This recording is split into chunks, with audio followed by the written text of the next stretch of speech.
Hello friends, इस video में हम MS एक्सेल में क्विक एक्सेस टूल बार और अनडू और रीडू फंक्शन के बारे में जानेंगे। तो चलिए पहले क्विक एक्सेस टूल बार के बारे में डिस्कस कर लेते हैं। क्विक एक्सेस टूल बार आपको एकदम लेफ्ट कॉर्नर में यहाँ पे ड्रॉप डाउन मेन्यू के फॉर्म में मिलेगा। इसे क्विक एक्सेस टूल बार कहते हैं। यहाँ पे आपको बहुत सारे कमांड्स मिलेंगे जिन्हें आप बहुत बार यूज़ करते हैं अपना काम करते हुए, और ये आपको एक शॉर्ट कमांड के फॉर्म में अवेलेबल हो जाते हैं। अगर मैं इस आइकन पे क्लिक करूंगी, जैसे न्यू का फंक्शन मैंने ऐड किया है, तो एक न्यू फाइल हमारे लिए ओपन हो जाएगी। अगर मैं यहाँ से ओपन का भी फंक्शन ऐड करती हूँ तो देखिए यहाँ पे जो हमने फाइल सेव की हुई है उसमें से आप कोई भी फाइल को ओपन कर सकते हैं। डायरेक्टली आपका वो एरिया ओपन हो जाता है जहाँ से आप फाइल को ओपन कर सकते हैं। नहीं तो अगर आपको फाइल को ओपन करना होता तो पहले आप फाइल को सेलेक्ट करते, फिर ओपन पे जाते। तो ये लॉन्ग प्रोसीजर को ना यूज़ करके आपको सीधे ये आइकन एक शॉर्ट कमांड के फॉर्म में अवेलेबल होता है ताकि आपका काम जल्दी से जल्दी हो सके। तो इसलिए इसको क्विक एक्सेस टूल बार कहते हैं कि जो भी आपको कमांड्स बहुत बार यूज़ में आते हैं आप उसे यहाँ पे ऐड कर सकते हैं और इसे फटाफट यूज़ करके अपना काम जल्दी से ख़त्म कर सकते हैं। तो यहाँ पे आप बहुत सारे कमांड्स को ऐड कर सकते हैं। सेव की कमांड को ऐड कर सकते हैं। जब भी आपको कुछ सेव करना है आप सीधा इस कमांड पे क्लिक कीजिए और आपके फाइल में जो भी चेंजेस हैं वो सेव हो जाएंगे। और भी आपको कमांड्स मिलते हैं, आप इन सब को यूज़ कर सकते हैं।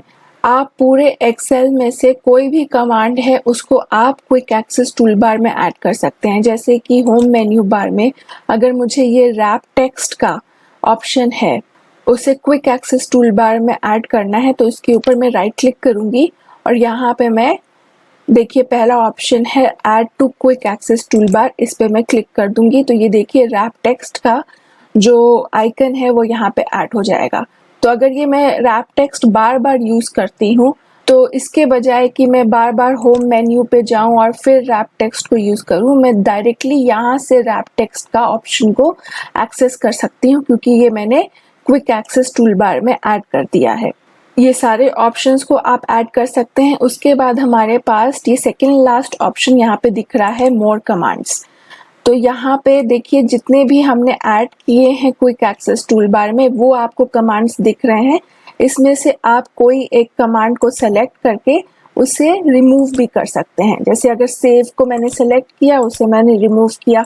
ओपन को सेलेक्ट करके आप रिमूव कर सकते हैं। और यहाँ पे आपको जो काफ़ी यूज़ होते हुए कमांड्स हैं वो मिलेंगे, तो आप इसमें से कोई भी सेलेक्ट कर सकते हैं। जैसे फॉन्ट साइज़ का कमांड है, ये मैंने सेलेक्ट किया और इसे मैं ऐड कर सकती हूँ। तो देखिए ये क्विक एक्सेस टूल बार में ऐड हो जाएगा और मैं इसे ओके करूँगी तो यहाँ पे देखिए फॉन्ट साइज़ का जो कमांड है ये यहाँ पे मुझे अवेलेबल होगा। वैसे ही मोर कमांड्स में अगर आप इसकी पोजिशनिंग को चेंज करना चाहते हैं, ये चाहते हैं कि अनडू के पहले मुझे फॉन्ट साइज़ का जो कमांड है वो दिखे, तो ये ऐसे आप इसकी पोजीशनिंग को चेंज कर सकते हैं। आप चाहते हैं कि न्यू का कमांड है वो फॉन्ट साइज़ के नीचे दिखे, तो आप इस तरह से अपवर्ड एरो और डाउनवर्ड एरो की मदद से किसी भी कमांड की पोजीशनिंग को चेंज कर सकते हैं। तो आपके यूज़ में जो सबसे ज़्यादा कमांड्स आते हैं उनको आप पहले रखिए और जो कमांड्स आप उतना यूज़ नहीं करते हैं उनको आप लास्ट में रखिए और ओके कर दीजिए। तो इस तरह से आप अपने क्विक एक्सेस टूल बार को कस्टमाइज कर सकते हैं अपने काम के हिसाब से।